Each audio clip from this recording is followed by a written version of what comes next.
हम देख रहे हैं कि यहां पर कह रहा है conversion of numerical value of one system into another system.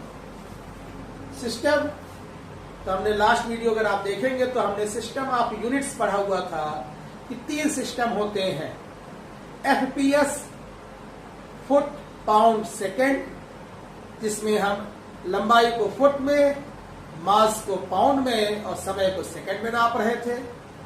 दूसरा था CGS method, centimetre gram second, दूरी को सेंटीमीटर में, मास को ग्राम में लेते थे, समय को सेकेंड में ही लेते थे।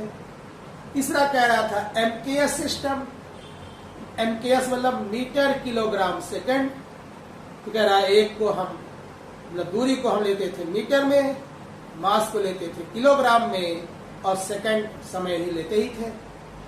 तो कह रहा है कि यहाँ पर एक सिस्टम से दूसरे सिस्टम में कन्वर्ट कर सकते हैं। कह रहा है वो तो वैसे भी हमको याद है, 1 किलो में 1000 ग्राम होते हैं, 1 सेंटीमीटर या 1 मीटर में 100 सेंटीमीटर होते हैं, तो ये तो हमें मालूम है कन्वर्जन। कह रहा है हाँ, लेकिन कुछ ऐसे मात्रक होते हैं जैसे जो साइंटिस्टों के नाम पर है। हम यहाँ पर एक एग्जाम्पल ले रहे हैं, जैसे आपसे पूछा जाए कि बल का मात्रक ही न्यूटन है, बल का मात्रक ही डाइन है, तो 1 न्यूटन में कितने डाइन होते हैं। कह रहा है ये क्या से हुआ, तो इसके लिए हमें ये मालूम होना चाहिए कि जो न्यूटन है वो MKS पद्धति की यूनिट है और जो डाइन है वो CGS पद्धति की यूनिट है। तो कहना क्या चाह रहा है यहाँ पर कि MKS पद्धति को CGS पद्धति में चेंज करिए। तो उसके लिए फिर बड़ा कह रहा है सिंपल है, करना क्या होगा। कह रहा है कुछ नहीं, हम एक फार्मूला बना लेते हैं। हम मान लेते हैं 2 मात्रक सिस्टम है, एक मात्रक सिस्टम हमने मान लिया U1 है,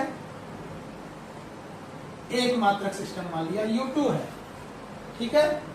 जिसमें संख्यात्मक मान हमने मान लिया कि N1 है, यहां संख्यात्मक मान N2, और विमास सिस्टम कहती है कि खाली कन्वर्जन करना है, ना कि कुछ नया करना है। तो जब कोई परिवर्तन किया जाता है, इसका मतलब पहला वाला और दूसरा वाला आपस में बराबर होना चाहिए।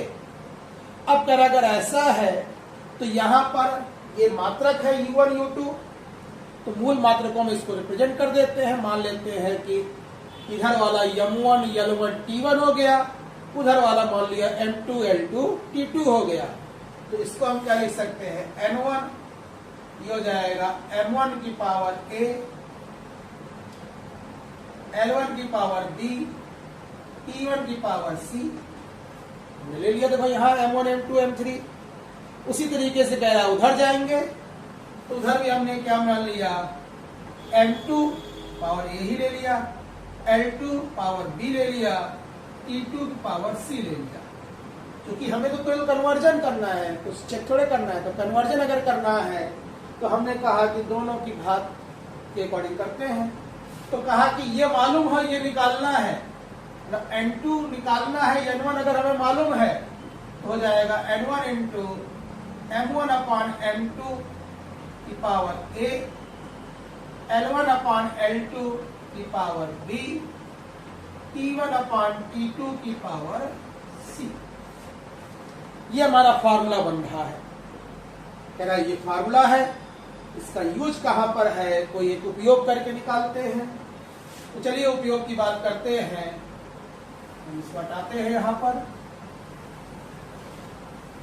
हमने मान लिया 1 न्यूटन, हमारा क्वेश्चन है कि 1 न्यूटन में, जितने भी हम एग्जाम्पल ले रहे हैं कि कहीं ना कहीं किसी न किसी पेपर में आए हुए हैं, उसको ध्यान देंगे। हमने कहा 1 न्यूटन में कितने डाइन होते हैं, दोनों बल के मात्रक हैं। बस ये हमारा क्या है, ये हमारा MKS पद्धति है, ये CGS पद्धति है। तो कह रहा है N1 मालूम है 1 है, N2 निकालना है, U1 मालूम है कि MKS है, U2 मालूम है कि CGS है। तो अगर हमने कहा अगर ऐसा है तो सीधी सी बात है कि ये फार्मूला क्या कह रहा है, N2 बराबर N1 मालूम है 1 न्यूटन। अब कह रहा है चलो मात्रक पर आते हैं। मात्रक कह रहा है कि m1, तो MKS पद्धति में मास का क्या होता है तुम्हारा, मास का होता है किलोग्राम, मास का क्या होता है किलोग्राम। M2 कह रहा है इधर हमारा क्या है CGS पद्धति है, CGS पद्धति में क्या होता है ग्राम, हमने ग्राम ले लिया, दिक्कत नहीं है। कह रहा फिर आओ, कह रहा L1 हमारा क्या है लंबाई, लंबाई को हम जानते हैं कि MKS पद्धति, जो कि LHS MKS है न्यूटन, तो MKS पद्धति में क्या था लंबाई का, तो हम कहते थे कि वहां पे था मीटर, और इधर हमारा CGS है तो L2 हमारा क्या हो जाएगा सेंटीमीटर।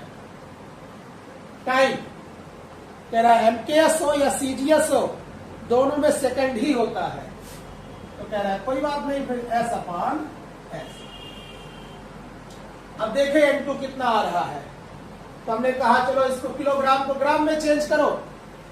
1 किलो में कितने ग्राम होते हैं 1000, मतलब ये आपका आ गया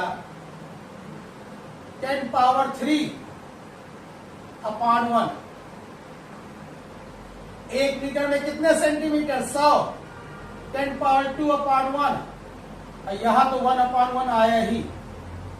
जब आप सॉल्व करेंगे इस फार्मूले से तो आपका N2 कितना आ गया, N2 आ गया 10 पावर 3 10 पावर 2 10 पावर 5, N2 आ गया। इसका मतलब कह रहा है कि यहां पर इसकी वैल्यू आ गई।